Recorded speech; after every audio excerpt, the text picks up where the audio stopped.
राधे राधे, जय माता दी भक्तजनों, आप सभी का स्वागत है।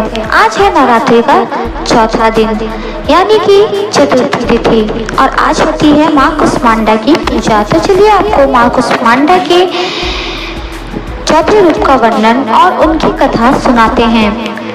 नवरात्रि के चौथे दिन देवी को कुष्मांडा के रूप में पूजा जाता है। अपनी मंद हल्की हंसी के द्वारा अंड यानी ब्रह्मांड को उत्पन्न करने के कारण इस देवी को कुष्मांडा नाम से अभिहित किया गया है। जब सृष्टि नहीं थी, चारों तरफ अंधकार ही अंधकार था, तब इसी देवी ने अपने ईशद हास्य से ब्रह्मांड की रचना की थी। इसलिए इसे सृष्टि की आदि स्वरूप या आदि शक्ति कहा गया है। इस देवी की 8 भुजाएं हैं, इसलिए इसे अष्टभुजा कहा जाता है। इनके साथ हाथों में क्रमशः कमंडल, धनुष, बाण, कमल पुष्प, अमृतपूर्ण कलश, चक्र और गदा है।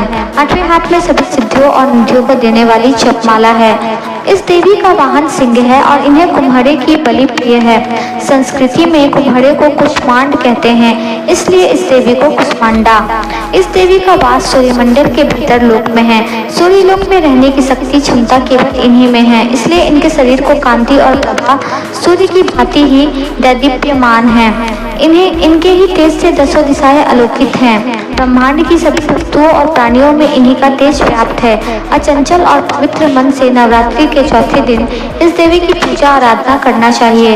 इससे भक्तों के रोगों और शोकों का नाश होता है तथा उसे आयु, यश, बल और आरोग्य प्राप्त होता है। ये देवी अत्यल्प सेवा और भक्ति से ही प्रसन्न होकर आशीर्वाद देती हैं।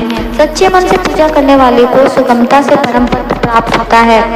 विधि विधान से पूजा करने पर भक्त को कम समय में ही कृपा का सूक्ष्म भाव अनुभव होने लगता है। ये देवी आधियों व्याधियों से मुक्त करती हैं और उसे सुख, समृद्धि और उन्नति प्रदान करती हैं। अतः इस देवी की उपासना में भक्तों को सदैव तत्पर रहना चाहिए।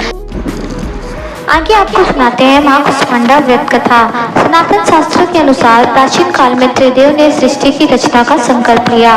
उस समय संपूर्ण ब्रह्मांड में घना अंधकार व्याप्त था। समस्त सृष्टि एकदम शांत थी, ना कोई संगीत, ना कोई ध्वनि, केवल एक गहरा सन्नाटा था। इस स्थिति में त्रिदेव ने जगतजननी आदिशक्ति माँ दुर्गा से सहायता मांगी। जगतजननी आदिशक्ति माँ दुर्गा के चौथे स्वरूप माँ कुष्मांडा ने तुरंत ही ब्रह्मांड की रचना की।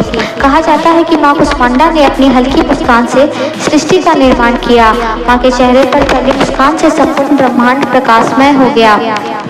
इस प्रकार अपनी मुस्कान से ब्रह्मांड की रचना करने के कारण जगत जननी आदिशक्ति को माँ कुष्मांडा के नाम से जाना जाता है। माँ की महिमा अद्वितीय है। माँ का निवास स्थान सूर्यलोक है। शास्त्रों के अनुसार माँ कुष्मांडा सूर्यलोक में निवास करती हैं। ब्रह्मांड की सृष्टि करने वाली माँ कुष्मांडा के मुखमंडल पर जो तेज है वह सूर्य को प्रकाशवान बनाता है। माँ सूर्यलोक के भीतर और बाहर हर स्थान पर निवास करने की क्षमता रखती हैं। माँ कुष्मांडा की पूजा करने से व्यक्ति को स्वास्थ्य, धन और सुख समृद्धि की प्राप्ति होती है। साथ ही मानसिक शांति और आत्मविश्वास भी बढ़ता है। यही कारण है कि शारदीय नवरात्रि के चौथे दिन भक्त पूरी श्रद्धा भाव से माँ कुष्मांडा की आराधना करते हैं। तो दोस्तों, अगर आपको हमारी बताई जानकारी पसंद आई तो वीडियो को लाइक, शेयर, कमेंट कर दे। चैनल पर नए हैं तो सब्सक्राइब करिए।